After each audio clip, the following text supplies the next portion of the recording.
Did this story time already start? Oh, damn it! Get strong.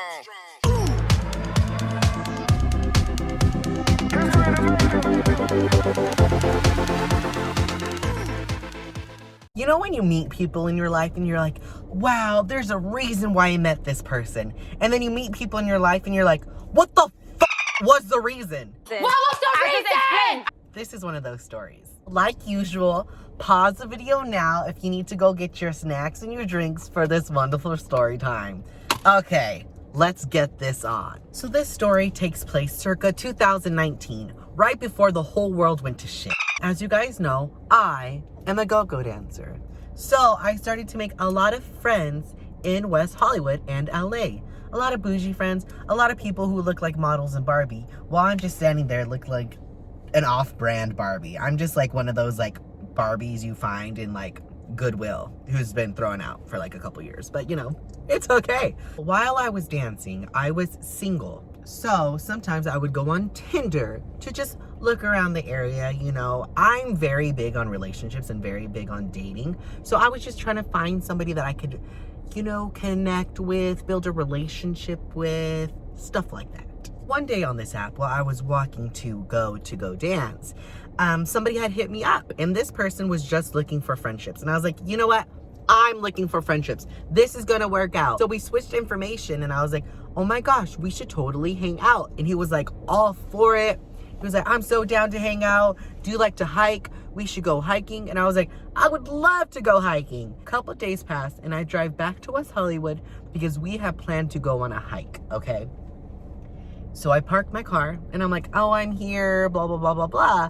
And he's like, okay, let me come out. So he came out like from the back of like these houses, and like I didn't think much of it, that it was a normal person, whatever. It looked like normal houses, whatever. And it's all one story. So he's like, oh, well, I need to go get some stuff from inside if you want to come in. And I was like, oh, okay. So I go inside his house, and it's like a little one-story house. But I go inside this house, and I'm like, oh my God, this is beautiful. This place was so nice. It looked so clean. Everything was so well put together, and it looked pricey. And I mean, it's right there in West Hollywood, so like, come on. By the way, what are you guys eating? Because I'm eating pokey because I love me some pokey. I walk in and he's getting his stuff ready, okay? And I'm a very observant person, so I like to look around at every little detail and get a feel about like what's going on, where I'm at, you know, stuff like that.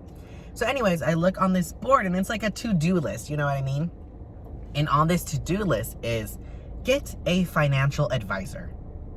And at the time, I didn't really think much of it. I just put it back in my brain, and I was like, no, that's different. Like, okay, maybe he just needs a financial advisor. Maybe he's just like really bad with money, okay? So as we're getting ready for this hike, I'm just in regular clothes. Okay, I don't really wear brands. I was just in regular basketball shorts, shirt. Tell me why this man was dripped in Gucci and Gabbana. I think that's what it is.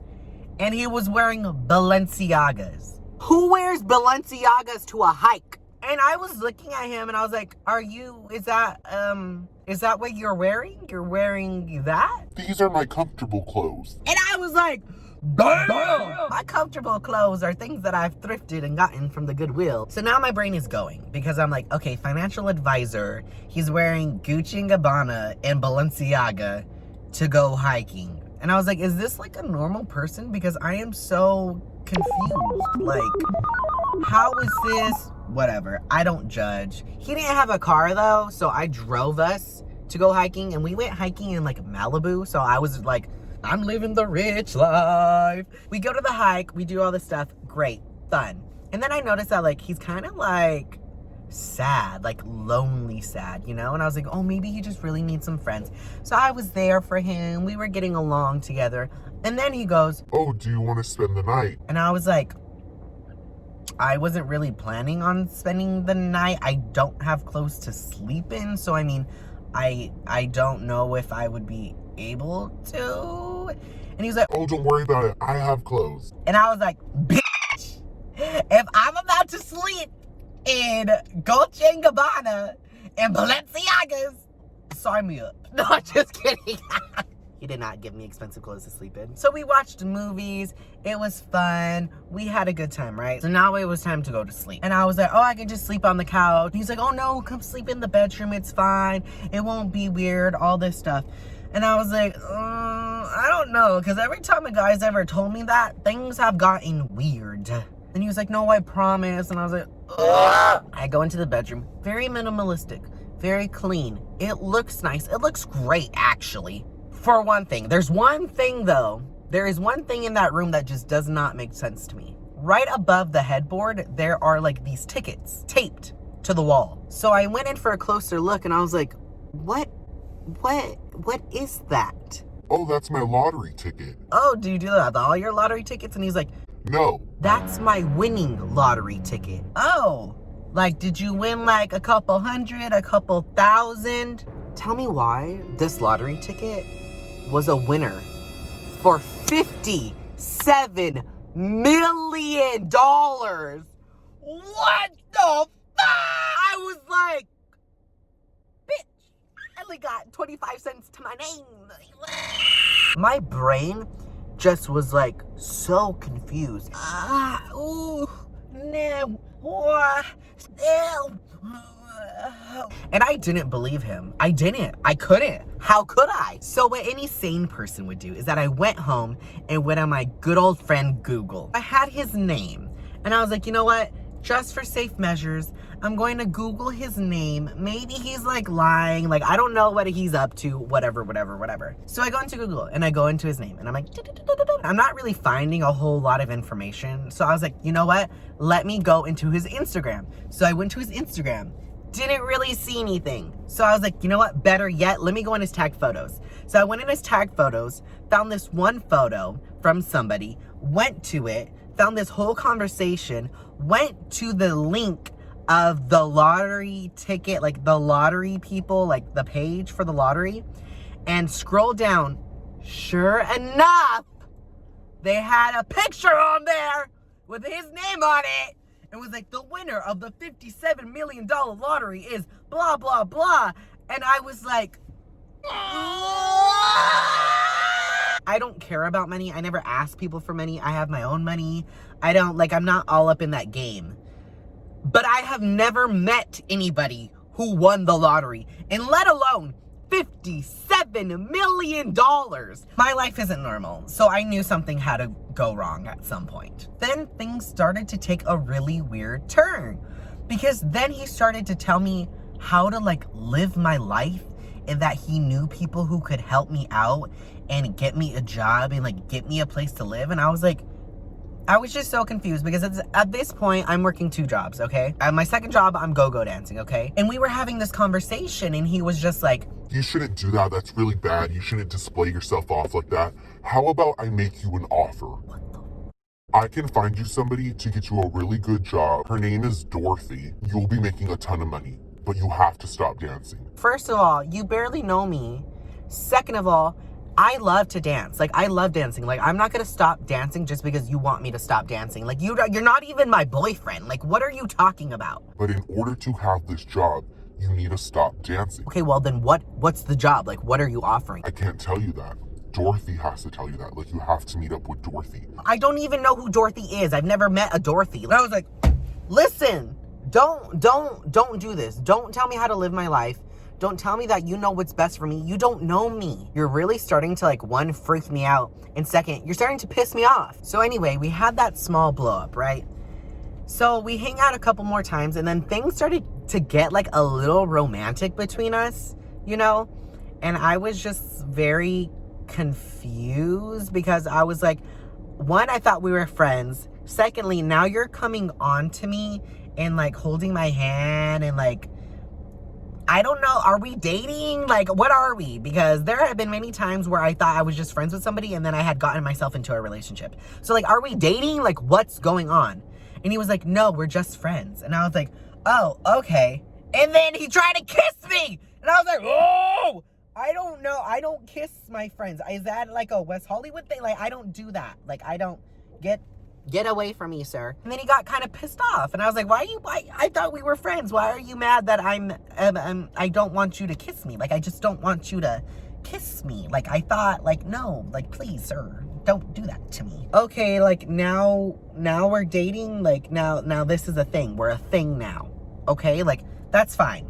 But I wasn't looking for that, but I guess we're a thing now. One day, out of the blue, he just blows up my phone, calls me, texts me, was like, oh my God, like, I need you here. Like, I'm so sad. Like, I don't know what's going on with my life. Like, I'm just so depressed. And like, I don't play around with depression. I don't play around with any of that because I've been severely depressed on and off. I don't, like, that's a serious issue to me. Like, either one, we need to go get you help, or two, I'm gonna call the police. Like, it's that serious. Oh my gosh, are you okay? And then he just stopped texting me.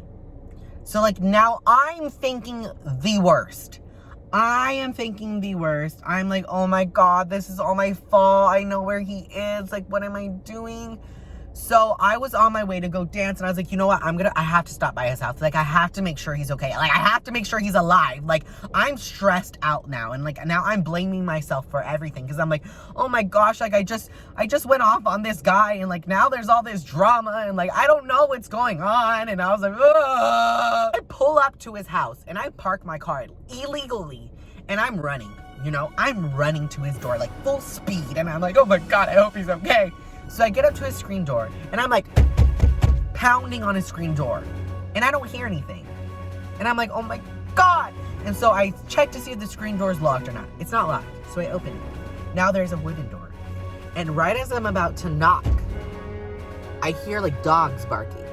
And I was like, dogs barking? Like, what the heck's going on? So I put my ear to the door, right? And I'm like, what is going on? I hear the movie Beverly Chihuahuas. And I'm like, what the fuck? So I'm like, okay, like, now I need to make sure he's okay. Like, maybe he's just watching Beverly Hills Chihuahuas. Like, I don't know what's going on. Then I started hearing grunting. And I was like, what the So I grab the doorknob, I turn the doorknob, and I open his wooden door to his house. And at this point, like, I'm like looking down because I'm scared about what I'm gonna find. So I take one step in and look up, and I'm just scarred for the rest of my life. I am scarred. I did not want to see that. Nobody should have to see that. What do I walk in? Take a guess of what I walk into. I walk in to him and another man having a sexual encounter on a beanbag while watching Beverly Hills Chihuahuas. Oh my God. I was thinking that this man was dead. So I leave. I close the door and I just run. I run for my life. I'm like bolting. I'm sweating. I'm bolting. I'm laughing. I'm nervous. I'm scared. I'm feeling everything at this point because I'm like, none of this makes sense. Like, what? How did I get into this position? Like, what did I do to get into the position? After that, we lost contact. I didn't really want to text him anymore. It was just weird. The whole thing was just weird. I almost got romantically involved with somebody who won the lottery, but yet he was all over the place. Like, what the fuck? There are certain things that go on in my life that I don't know why they go on. And then people are like, it happens for a reason. And then I wait like a couple years, a couple months, and I never figure out the reason. Like, what's the reason? What's the reason for that? At this point, I just assume that I'm doomed. There's not really a way around it. I'm doomed. I'm just doomed. Do you guys have any stories like that where you just meet people and they're just like weird? And like, I support everybody, and I'm not like, I'm friends with everybody. I support everybody, but he was just weird. I just didn't know how to go about the situation. It was just weird. If any of you have ever had a story like that, or like, can you just comment down below and let me know, just so I'm not the only one? Because like, sometimes I sit here and I overthink things, and I'm like, dude, my life is just crazy. Like, what the fuck?